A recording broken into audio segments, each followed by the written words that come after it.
شايف ساعتك الصوره دي؟ الصوره دي ابطال بتاعه الكورس الصيفي بتاع دفعه 2026 لو انت طبعا داخل ثالثه اعدادي. الصوره دي هتنيك فاكرها طول السنه.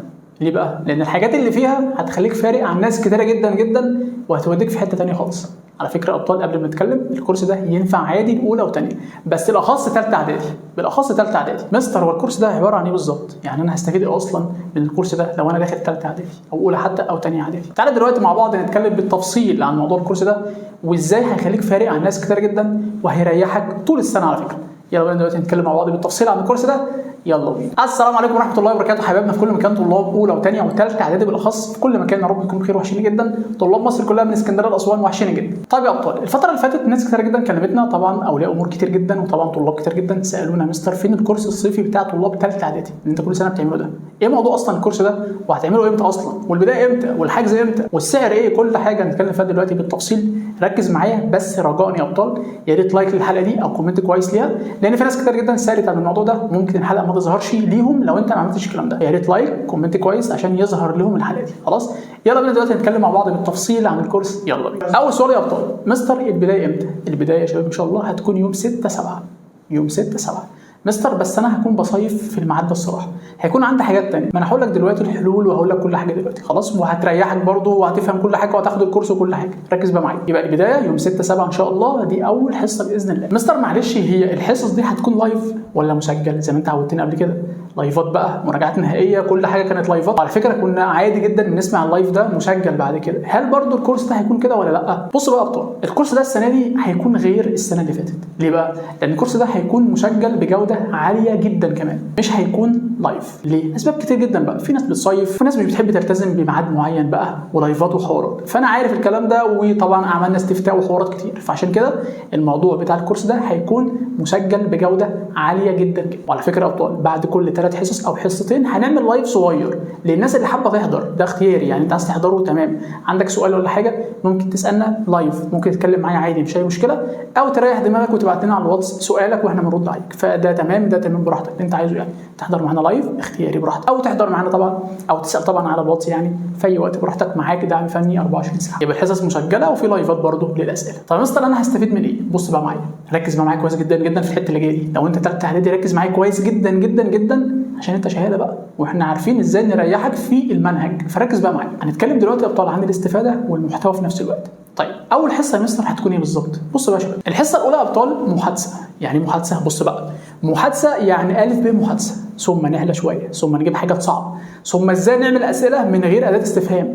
يعني سؤال مزيل، خلي بالك الحاجات دي مش هتلاقيها في الكورسات اصلا، الحاجات دي غالبا مش هتلاقيها في حتت ثانيه. يعني السؤال المزيل اعمل ازاي سؤال بدون اداه استفهام، انت فاهم الحاجات دي؟ مستر والله ازاي ممكن ارد مثلا على الموقف الفلاني ومع انه صعب جدا. مستر يعني سؤال تخيير اصلا، يعني في سؤال مكتوب فيه في الاول كده هل، بس انا ما ينفعش اكتب يس ونو اصلا. ايه الكلام ده؟ في الكلام ده، في الكلام ده معانا عادي في الكورس، وبنشرح كل حاجه بالتفصيل يا ابطال. يبقى احنا بنبتدي الف ب خالص. الف ب لو انت بقى بص رايح داخل اولى اعدادي، يعني انت راجل دلوقتي مثلا داخل اولى اعدادي مش عارف يعني محادثه، الكورس ده مناسب ليك جدا، ياخدك واحده واحده كده. طب يا مستر انا ثالثه اعدادي وعارف بعض الاساسيات، لا في حاجات كتير جدا هتفرق معاك في المحادثه. بلس بعد كده بعد ما نخلص شرح يا شباب بنحل اسئله محافظات ثالثه اعدادي، اللي هو احنا مثلا مش بديك سؤال وتحت اجابه واقول لك اتفضل حل، والله انت كتبت كده صح برافو عليك كده بتعرف تحل محادثات. لا احنا مش بنقول الكلام ده، مستر محمود مش بيقول الكلام ده.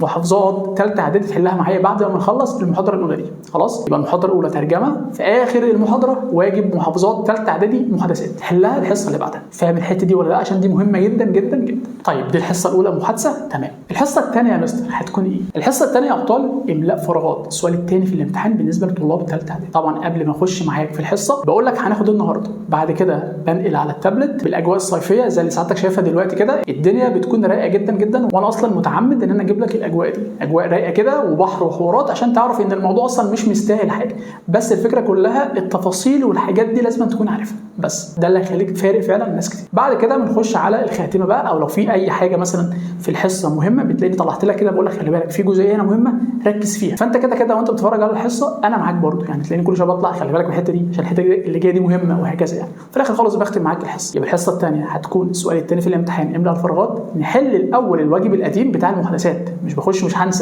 هنسى الواجب، هنحله معاك في الحصه اللي بعدها. بعد كده بشرح لك سؤال املاء الفراغات ده وبناخد واجب، وعلى فكره هناخد واجب املاء فراغات في الحصه الثانيه وواجب محادثه كمان. يبقى المستر بيشرح جديد وبيراجع على القديم، مش سايبك، مش هيسيبك الا وانت مظبط المحادثه واملى فراغات في اول حصه. الحصه الثالثه هنخش نحل مع بعض الواجب القديم، بعد كده نخش على السؤال الثالث في الامتحان اللي هو قطعه الفهم.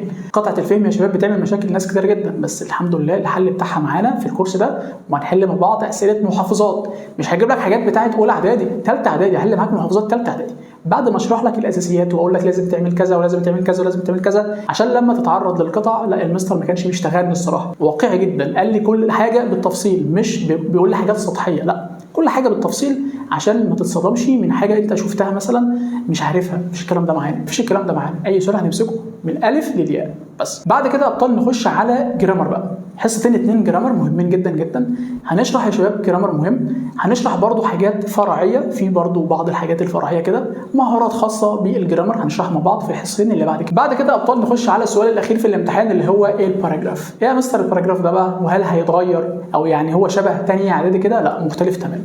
لو انت ثالثه اعدادي فالموضوع بالنسبه لك هيكون في جزئيه خاصه بيك كده كطالب ثالثه اعدادي. طب يا مستر انا معاك في الكورس اصلا اولى او ثانيه اعدادي، في جزئيه خاصه بالناس كلها يا شباب، الناس كلها دي الجزئيه دي خاصه باولى او ثانيه او ثالثه، بس ثالثه لهم جزئيه خاصه كده في الباراجراف، يعني دي كده هقول لك خلي بالك الجزئيه اللي جايه دي خاصه بطلاب ثالثه اعدادي، فانت لو اولى وثانيه مش هتدي لها اهتمام قوي يعني، بس انت لو عرفتها كويس اعرفها مفيش مشكله خلاص. يبقى الحصه اللي بعد كده هتكون باراجراف، احتراف الباراجراف من الف للياء برضه زي ما قلت لك، بنمسك السؤال من اوله لاخره. بعد كده ابطال امتحان، الناس هتحله تبعت لنا الامتحان ده، هنتكلم ازاي تبعت لي الامتحان ده لو انت حابب تاخد شهاده تقدير اللي انت يعني خلصت معانا الكورس الصيفي ده. طب يا مستر انا مش عايز الموضوع ده، براحتك عادي، الموضوع ده شبه اختياري، عايز تحل الامتحان ده واحنا نشوف انت عملت فيه ايه واديك درجات وكل حاجه وتاخد شهاده تقدير اللي انت كنت معانا في الكورس ده، تمام جدا والموضوع كويس جدا جدا. مستر انا بقى بصيف بقى ومش فاضي الصراحه للموضوع الامتحان ده، براحتك، انت هتاخد الحصص بتاعتك المسجله وخد الامتحان، حابب تحله وتبعته لنا تمام، حابب تشوف الحل بتاع الامتحان براحتك برضه. الكورس انا مش بلزمك بحاجات يعني كتير الصراحه زي المنهج كده، لا المنهج ان شاء الله لو كنت معانا باذن الله لا الموضوع هيختلف الصراحه، كل حصه في حاجات كتير بنتفق معاها مع بعض يعني لازم تعملها عشان تضمن 30 الترم الاول 30 الترم الثاني 60 درجه الترم ان شاء الله ثالثه اعدادي باذن الله. طب يا مستر دلوقتي قلت لنا كل حاجه، بالنسبه بقى للسعر، السعر ده في حاجه يعني هل في خصم او حاجه؟ بصوا بقى يا شباب، اول 100 طالب هياخد عرض حلو جدا، هياخد المذكره مجانا، هياخد برده يعني خصم 25%. الكورس مثلا قلنا الكلام ده مع طلاب اولى وثانيه ثانوي، لو الكورس مثلا ب 200 جنيه يبقى الكورس ب 150 والمذكره مجانا. الكلام ده امتى؟ لاول 100 طالب بس بالنسبه لطلاب اليوتيوب. خلاص طلاب الواتس العرض ده متاح لهم برضه، يعني الناس دولت معانا وكل حاجه، اول 100 طالب خد العرض ده. انت برضه كطالب يوتيوب اول 100 طالب هياخد العرض ده برضه، سواء اولى ثانيه ثالثه اعدادي هياخد برضه العرض ده.